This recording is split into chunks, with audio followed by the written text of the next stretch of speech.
Guys, आप सुन रहे हमारी कहानी द वैम्पायर। आई होप आपको हमारा पिछला एपिसोड पसंद आया हो और आप इस नए एपिसोड सुनने के लिए एक्साइटेड हो। तो चलिए कहानी की शुरुआत करते हैं। ये है एपिसोड नंबर 28 और कहानी शुरू करते हैं। हमारी डायरी अभी भी कंटिन्यू चल रही है।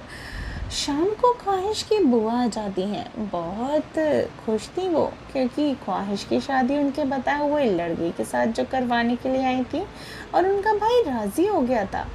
इसका एक ही मतलब था कि वह अब ख्वाहिश को आगे नहीं पढ़ाना चाहते। जब वे घर आती हैं तो उनके साथ वह लड़का और उसका परिवार के लोग भी साथ ही आए हुए थे।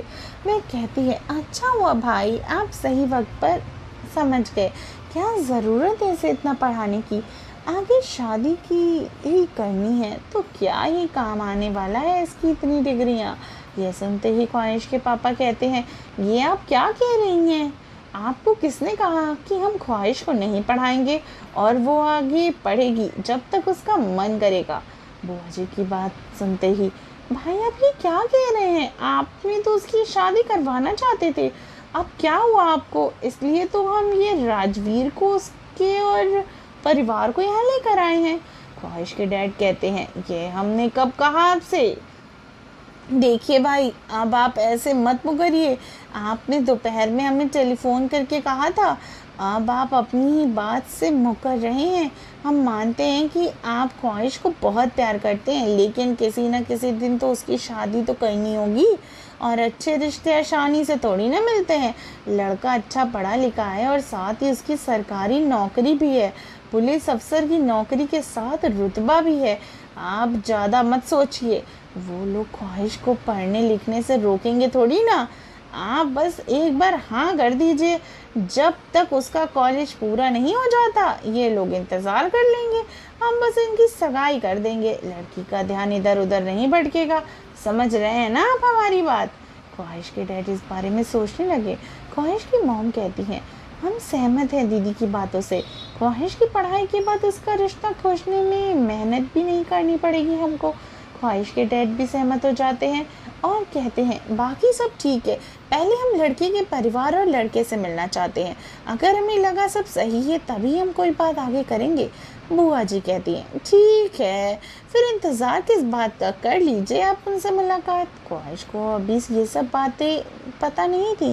वे आरव से रात में मिलने की खुशी में ही खुश थी। उसे बस रात का होने का इंतज़ार था, लेकिन उसे कहाँ पता कि अभी एक और मुसीबत उसका इंतज़ार कर रही है। ख्वाहिश के डैड उस लड़के से मिलने के लिए बुलाते हैं। उन्हें वह लड़का और परिवार अच्छे लगते हैं। उन लोगों को ख्वाहिश की पढ़ाई, जॉब, किसी भी चीज़ से कोई दिक्कत नहीं थी। वो लोग तो बस इतना चाहते थे कि ख्वाहिश जो भी करे कायदे में रहकर करे। यही बात ख्वाहिश के डैड भी चाहते थे। ख्वाहिश आगे बढ़े पर अपने कायदे में रहकर। ख्वाहिश के डैड इस रिश्ते के लिए हाँ कर देते हैं। वे लोग ख्वाहिश को बुलाने के लिए कहते हैं, हमने आपकी लड़की को अभी तक तस्वीरों में ही देखा है, अब तो आप उसे बुला ही दीजिए। ख्वाहिश के डैड कहते हैं, जी जी बिल्कुल बिल्कुल। ख्वाहिश की मॉम उसके कमरे में आकर उससे कहती हैं, बेटा ख्वाहिश तैयार हो जाओ, तुम्हारे रिश्ते के लिए लोग आए हैं, वह सब तुमसे मिलना चाहते हैं। ये सुनकर तो ख्वाहिश शॉक्ड हो जाती है। वो कहती है, मॉम ये आप क्या कह रही हैं? आप लोग अभी से मेरी शादी की बात कैसे सोच सकते हैं? ख्वाहिश की मॉम कहती है, देखो तुम्हें ज़्यादा फिक्र करने की ज़रूरत नहीं है, सारी बातें तय हो चुकी हैं। तुम्हारा कॉलेज पूरा होने तक वह लोग शादी के लिए रुक जाएंगे और साथ ही शादी के बाद तुम चाहो तो जॉब भी कर सकती हो। अभी बस तुम्हारी सगाई हो जाएगी। वह ख्वाहिश को जल्दी तैयार होने को कहने लगती हैं। वह उसे कुछ सोचने का मौका भी नहीं देती और तैयार कराकर नीचे ले आती है। ख्वाहिश का दिल ज़ोरों से धड़क रहा था। उसका मन कर रहा था कि वह सब कुछ छोड़ के यहाँ से भाग जाए। कोई और उसे देखे न देखे, उसे ये मंजूर भी नहीं था कि आरव के अलावा कोई उसे देखे। वह नीचे आ जाती है। सब उसे देखते हैं और कहते हैं, जितना तस्वीरों में खूबसूरत लग रही थी उससे भी कहीं ज़्यादा सामने से खूबसूरत हो तुम। हमारी तारीफ से पहले ही हाँ थी। और आज भी है। बस आप लोग बताओ कि सगाई कब करें। बुआ जी कहती है ये तो पंडित जी ही बताएंगे। वह लड़का कहता है क्या मैं इनसे कुछ देर अकेले बात कर सकता हूँ। बुआ जी कहती हैं इतनी भी क्या जल्दी है बच्चे, आप बात कर लेना, हम चलते हैं साथ में। वह ख्वाहिश को लेकर बालकनी में आती हैं। ख्वाहिश के हाथ डर से कांप रहे थे और आंखों में आंसू थे। वह वहाँ से भाग जाना चाहती थी। वह लड़का ख्वाहिश की तरफ हाथ बढ़ाते हुए कहता है हेलो, मेरा नाम राजवीर है, आपका नाम क्या है? लेकिन हम आपके मुंह से सुनना चाहते हैं। ख्वाहिश कोई जवाब नहीं देती। वह उससे और भी बातें करता है और सवाल पूछता है, लेकिन ख्वाहिश उसकी बातों का जवाब नहीं देती। अपने कमरे में उसकी तरफ भाग जाती है और कमरा बंद करके रोने लगती है। उसके ऐसे चले जाने पर बुआ जी कहती हैं लड़की शर्मा गई। ये आजकल की लड़कियां ना कितना भी पढ़ लें लेकिन कुछ मामलों में बिल्कुल नहीं बदल सकती। हम में और उनमें हमेशा एक चीज़ तो कॉमन ही रहती है और वो है हमारा शर्माना। सच बात है।